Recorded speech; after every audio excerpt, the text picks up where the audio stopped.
नमस्कार, मैं हूं प्रवीण गौतम और आप देख रहे हैं पब्लिक मीटर। दोस्तों, वीडियो में इस बात का विश्लेषण करेंगे कि पश्चिम बंगाल चुनाव के बीच सुप्रीम कोर्ट का क्या बड़ा फैसला सामने आया है और इस फैसले का पश्चिम बंगाल चुनाव पर क्या असर पड़ने वाला है। लॉजिक के साथ पूरा विश्लेषण करेंगे। पहले आपको बताते हैं कि कहानी क्या हुई। सुप्रीम कोर्ट में आखिरकार किन याचिका पर सुनवाई हो रही थी। पश्चिम बंगाल में एसआईआर हुआ, बहुत सारे लोगों के कागजों में छोटी मोटी कमियां पाई गई और उसे लेकर उन्हें सुनवाई के लिए बुलाया गया। इसको नाम दिया गया लॉजिकल डिस्क्रिपेंसी। इसके तहत 34 लाख लोगों की सुनवाई होनी थी, लेकिन पश्चिम बंगाल चुनाव के ऐलान होने तक फाइनल लिस्ट तैयार नहीं हो पाई, ये सुनवाई पूरी नहीं हो पाई।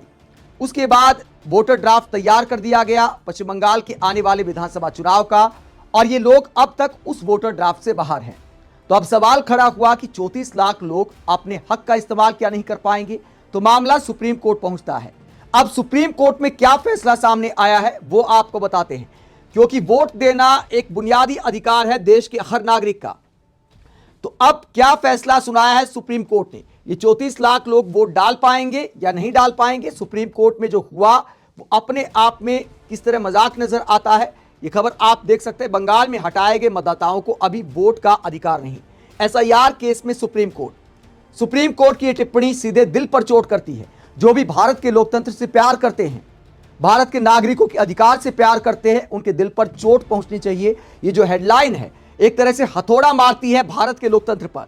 और आगे ये खबर क्या कहती है, खबर ये कहती है कि सुप्रीम कोर्ट ने पश्चिम बंगाल में विशेष गहन पुनरीक्षण यानी एसआईआर प्रक्रिया के दौरान मतदाता सूची से हटाए गए लोगों को अंतरिम राहत देने से इनकार कर दिया है।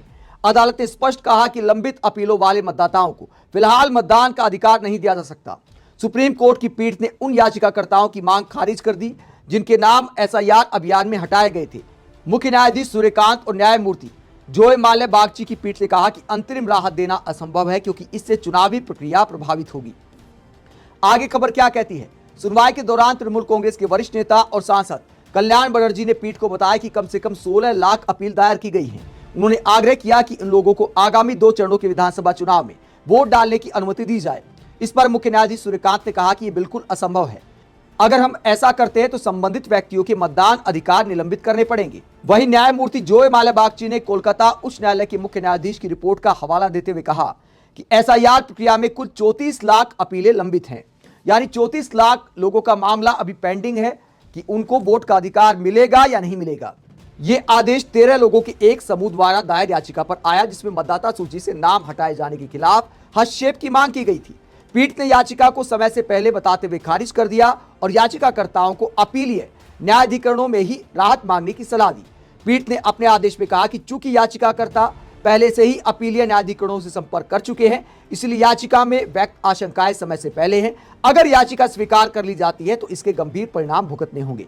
हालांकि अदालत ने याचिका के गुण दोष पर कोई राय नहीं दी, यानी सुप्रीम कोर्ट ने कहा कि फिलहाल तो वो लोग चुनाव में वोट नहीं डाल पाएंगे।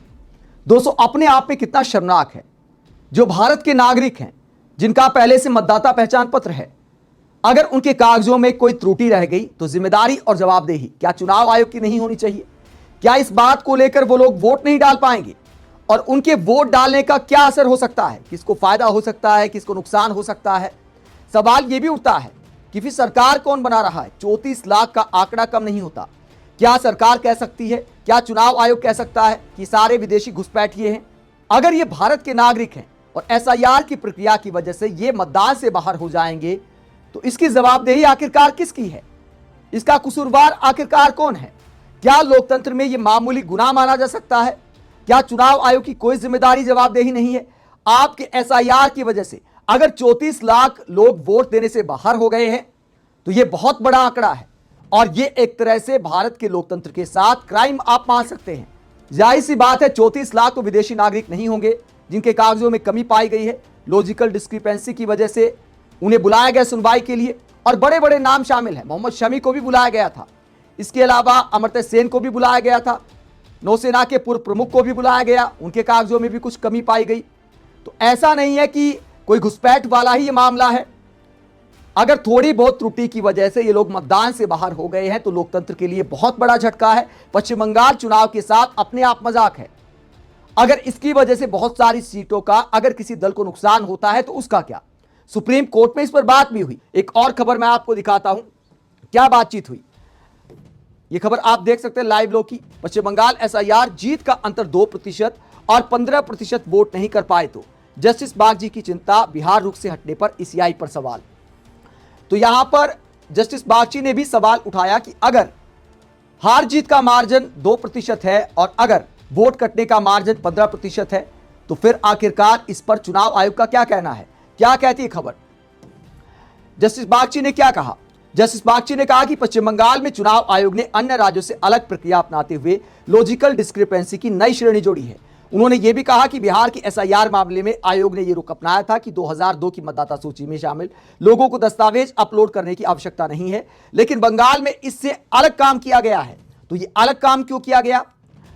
इसके अलावा जस्टिस सूर्यकांत चीफ जस्टिस ने क्या कहा। उन्होंने कहा कि भारी दबाव में काम कर रहे न्यायिक अधिकारियों से 100% सटीकता की अपेक्षा नहीं की जा सकती। जस्टिस बागची ने कहा कि यदि कोई अधिकारी प्रतिदिन 1000 दस्तावेजों की जांच करता है और 70% सटीकता हासिल करता है तो उसे भी उत्कृष्ट माना जाना चाहिए। ऐसे में त्रुटियों की संभावना को देखते हुए एक प्रभावी अपीलीय तंत्र जरूरी है।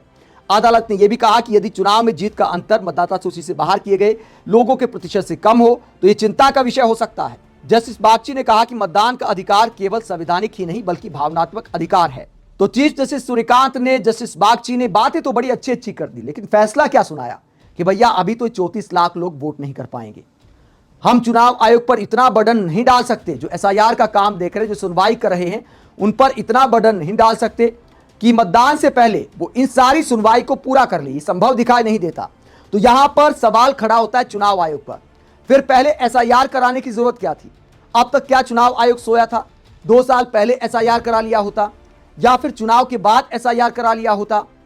चुनाव से ठीक पहले एसआईआर फिर बंगाल में कराया क्यों गया।